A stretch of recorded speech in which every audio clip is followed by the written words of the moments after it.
ख्यालों में भी मेरा ख्याल रखते हैं, मेरे दर्द का अपनी बाहों में इलाज रखते हैं। खरोच मेरी एक, उन्हें कई रातें जगा जाती हैं, पापा भी ना। दिल अपने पास और धड़कने मेरे होठों की मुस्कान में रखते हैं।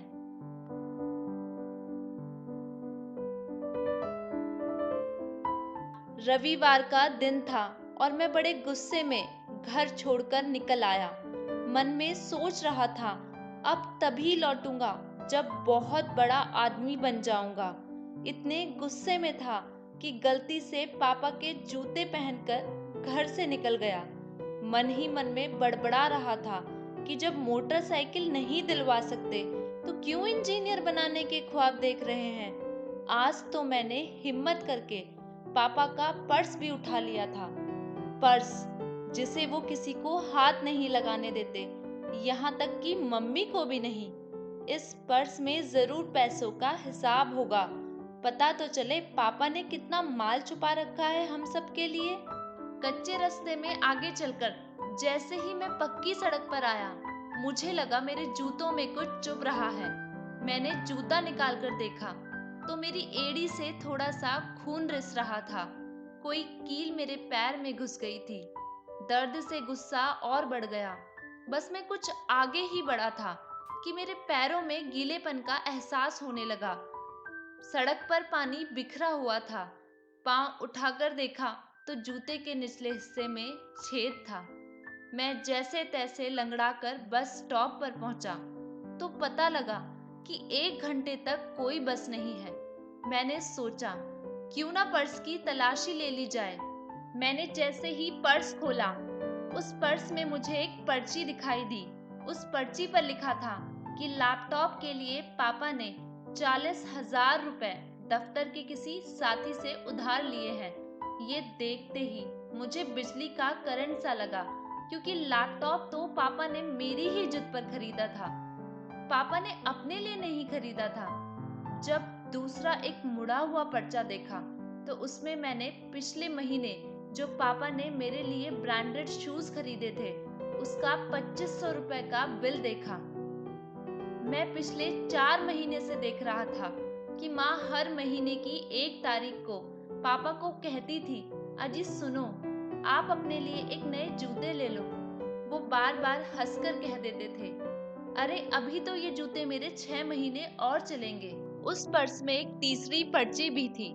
उसमें 15 दिन पुराने न्यूज़पेपर की कटिंग थी, जिसमें लिखा था, पुराना स्कूटर दीजिए और बदले में नई मोटरसाइकिल आसान किस्तों पर ले जाइए। ये पढ़ते ही मेरा दिमाग घूम गया। पापा का 15 साल पुराना स्कूटर, जिस पर वो रोज हमारे लिए फल सब्जी लाद कर लाया करते थे। मैं तुरंत घर की तरफ भागा। पाँव में वो कील अभी भी चुभ रही थी। मैं जैसे ही घर पहुंचा, पापा वहां नहीं थे। मैं समझ गया कि पापा कहाँ गए होंगे। मैंने तुरंत उस इश्तिहार पर लिखे हुए पते को देखा और मैं जल्द ही वहां पहुंच गया। पापा वहीं थे। मैंने सबके सामने उन्हें गले लगा लिया और जोर जोर से रोने लगा। और मैंने उनसे कहा, पापा मुझे कोई मोटरसाइकिल नहीं चाहिए, बस आप अपने लिए एक जोड़ी नए जूते ले लो। मुझे अब बड़ा आदमी बनना है, और वो भी आपके आदर्शों और संस्कारों से।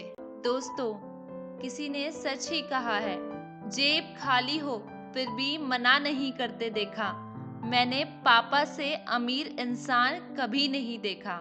पापा, तुम कितने अच्छे हो। किन शब्दों में करूं तुम्हारा धन्यवाद। शब्द नहीं मिल रहे मुझे। शब्दों में है वाद विवाद।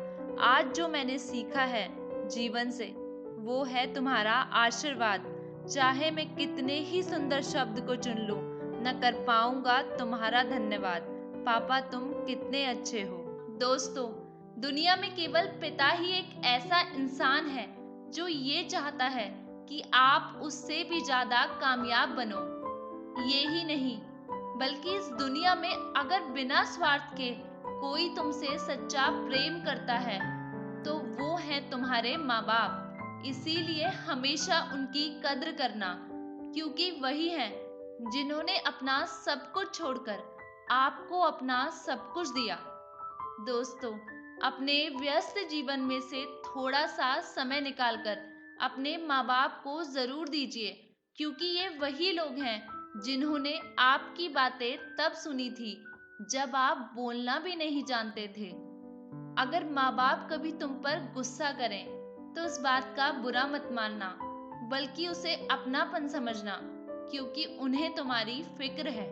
भगवान का दिया हुआ सबसे कीमती तोहफा कुछ और नहीं, बस मेरे पापा आप हो। Happy father's day. दोस्तों, फिर मिलेंगे कुछ नई मोटिवेशनल स्टोरी के साथ। तब तक अपना और अपनों का ख्याल रखना, हमेशा मुस्कुराते रहना।